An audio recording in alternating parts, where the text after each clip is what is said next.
대전과 세종이 분위기가 심상치 않다고 합니다. 그런데도 불구하고 청약은 로또라는 말에 굉장히 잘 넘어가는데 지금도 이야기하죠. 로또 청약 계속하면서 22만 명 몰렸다. 실거주 없이 시세차익 사업. 요게 아니라 핵심은 요거죠, 요거.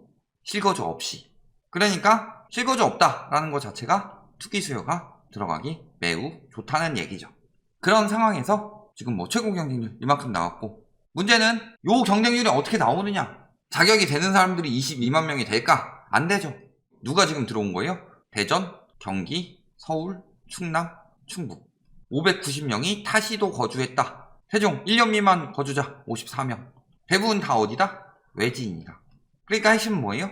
실거주 없이 그 다음에 외지인들 청약을 할 수 있었던 것이다. 그러면서 안전마진이라고 하죠.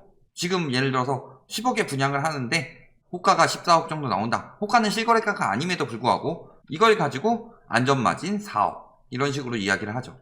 근데 안전마진이라는 말이 왜 나오느냐? 이 말 자체가 말하는 게 뭐예요? 집값은 계속 올라간다. 그러니까 4억에다가 입주할 때쯤에는 더 올라서 4억 이상을 벌 수 있다. 이런 식으로 유도를 많이 했었죠. 요즘에 은근히 그 말을 안 쓰네요. 시세차익 4억 이야기하면서 분양이면은 입주할 때까지 어떤 일이 생길지 모르죠. 분양권 거래가 되고 이렇다면 모를까. 커트라인이 서울 다음.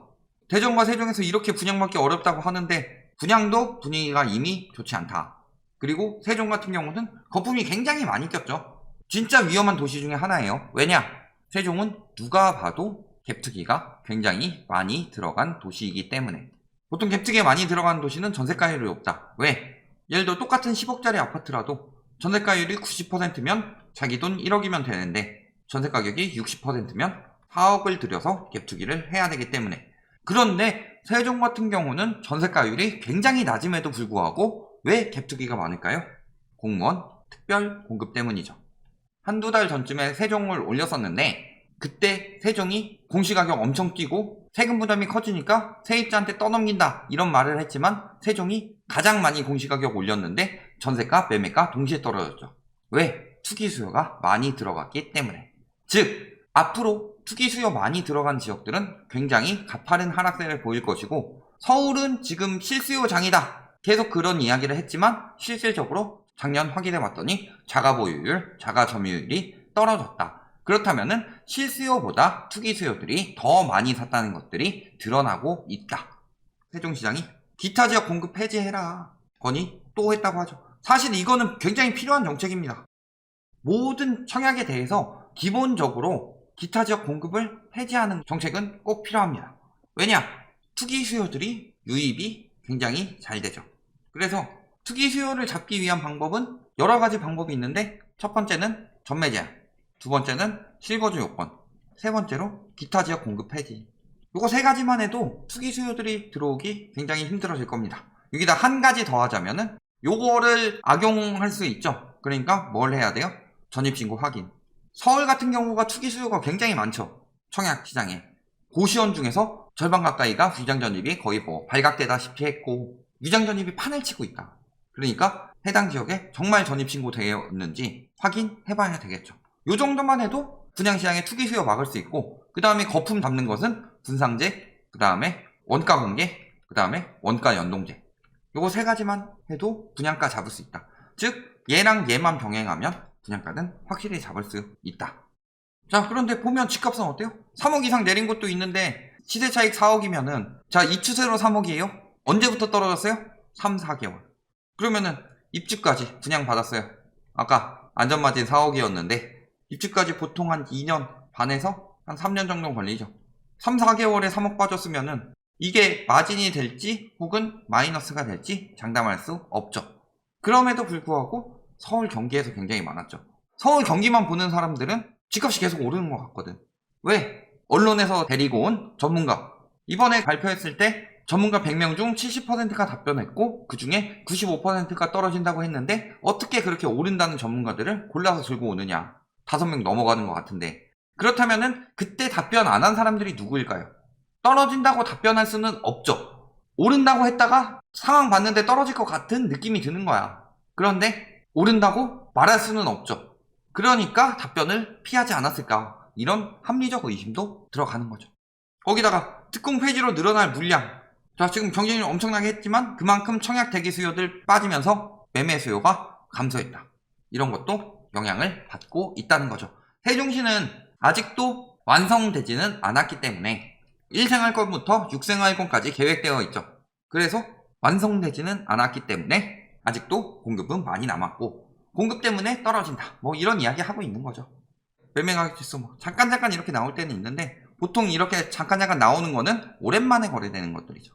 지수 측정하는 방법이 오랜만에 거래돼서 확 오르면 굉장히 오른 것처럼 보일 수 있다 라는 거죠. 전세 같은 경우는 그게 안 되죠. 2년 뒤에 보면은 이미 역전세가 나고 있다. 그러니까 뭐라 그래요? 공급이 답이다. 입증했는데 여기에 대해서 저희가 말씀드린 게 공급 부족 아니다죠. 왜냐면은 2010년에서 13년까지가 하락세인데 공급은 가장 적었다. 그리고 폭등했다는 문 정부 때 보면은 한 18년, 19년 이때가 2000년대 들어와서 역대 최고 공급량이었죠. 그럼에도 불구하고 이때는 올랐다.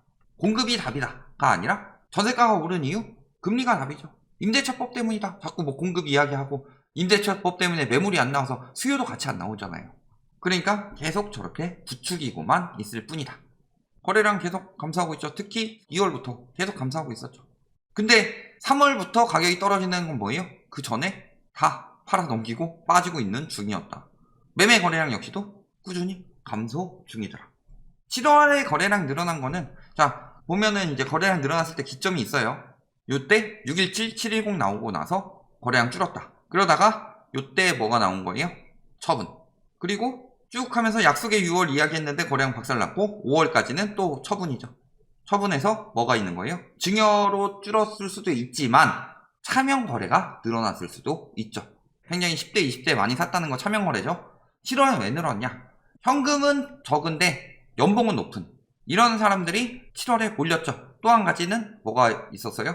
대출이 풀렸다. 3분기로. 요래서 7월에 늘어난 거죠. 2분기에 대출이 안 나와서 막힌 거예요. 거의. 약속의 6월 이야기했는데 왜 이렇게 안 나왔을까? 잘 생각해보면은 대출이 막혀서 그래요.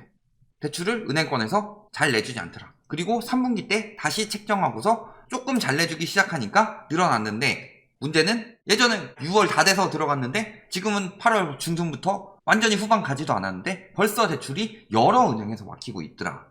9월 특히 아주 작살날 거죠. 지역별로 보면 어때요? 제일 많은 거래량들 보면은 역시 뭐예요? 세종시가 인프라가 있고 뭐 해서 올라가는 게 아니다. 지금 세종이든 지방이든 다 올라가는 것들 보면 뭐예요? 다 공시가격 1억 미만. 그래서 이렇게 띄운 거죠.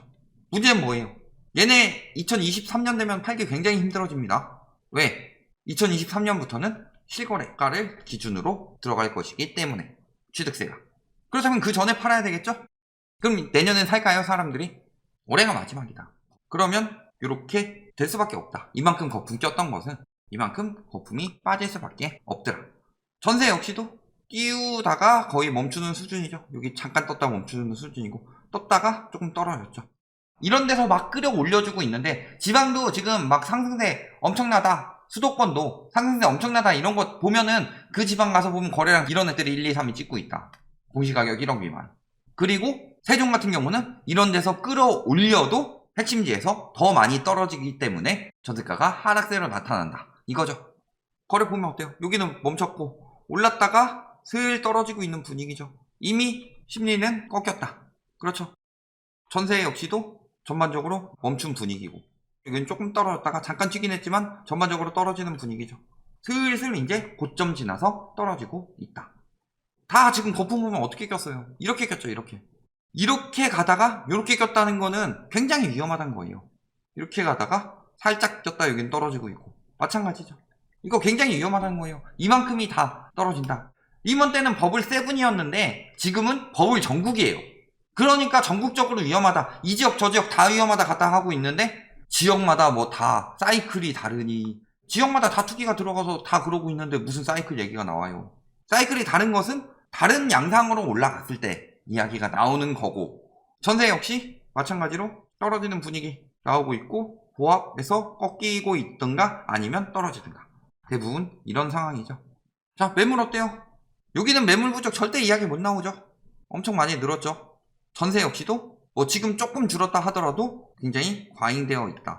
지금 보면 대구 다음으로 매물이 많은 곳이 세종이다. 서울도 매매 전세 다 합치면은 올해 초보다 많이 올랐음에도 불구하고 아직도 매물 부족 이야기를 하고 있다. 그리고 갭투기는 잔뜩 들어가 있더라. 저거 민간 통계인데도 15.2%면 굉장히 높은 거예요.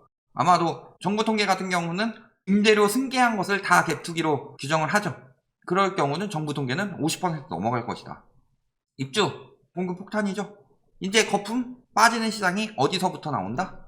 세종은 이미 나오고 있고 수도권도 아마 빠지는 건 먼저 나오겠지만 급격히 떨어지는 것들 외곽 쪽에서 심각하게 나올 것이다. 카페에 글 올렸어요. 정신 나갔죠? 지금 부동산의 비읍도 모르는 사람들이 부동산 무조건 오른다고 다 같이 들어가고 있는데 전매가 안 되는 건 카페에 글 올리는 건 정신 나간 거죠. 피 받고 넘겨주겠다. 불법이죠. 이런 것들 걸리고 있습니다. 대단하죠? 자, 거기다가 분쟁이 났습니다. 공동투자 공모했고 명의는 A씨. 그래서 차익 나눠 갚기로 했는데 A씨가 배반 때린 거죠. 원금에 프리미엄을 줄 수 없다. B씨한테 증거는 있지만 소유권은 A씨가 가지고 있다. 그러면서 지금 뭐 분쟁이 났다. 이러길 바라고 있는 거죠. 프리미엄 얻자부에서 공동 명의로 투기했던 거 저런 데다 투기하는 거는 이미 파탄날 각오를 한 거다. 뭐 로또 이런 것도 아니고 로또 이런 것들은 은근히 같이 공유 많이 하잖아요. 그런데 저런 상황을 보면은 되팔렘 해가지고 올리겠다는 건데 그때부터가 인성이 나오는 거죠. 그러니까 당연히 싸울 수밖에 없죠. 결론, 청약 경쟁률이 높은 이유는 실거주 안 해도 되고 기타 지역까지 들어가기 때문이다. 그러니까 다른 지역보다 유독 높게 나온다. 투기꾼들이 예전에는 뭐 서울, 대전, 대구, 부산 찍고 아하 하면서 여기저기 다 볼 텐데 요즘엔 다른 지역들 다 안 되잖아요. 근데 세종은 된다니까 세종은 찍는 거지. 다 몰린 거죠. 그리고 시세 차익 4억 이야기하지만 벌써 3-4달 만에 3억 떨어진 단지도 있다. 호가는 올라갈 때는 맞부르는 거기 때문에 100% 신뢰하면 안 되지만 떨어질 때 확실하죠. 그리고 이미 전세도 떨어지고 있고 이미 다 드러나고 있습니다. 규제로 인해서 억제가 된 거고 규제가 강하게 들어갔던 세종이 먼저 반응을 보이고 있다. 그 다음에 앞으로 여기서 금리까지 강화되게 되면 세종의 하락세가 전국으로 퍼져나갈 수 있다는 거 꼭 명심해 두시기 바랍니다.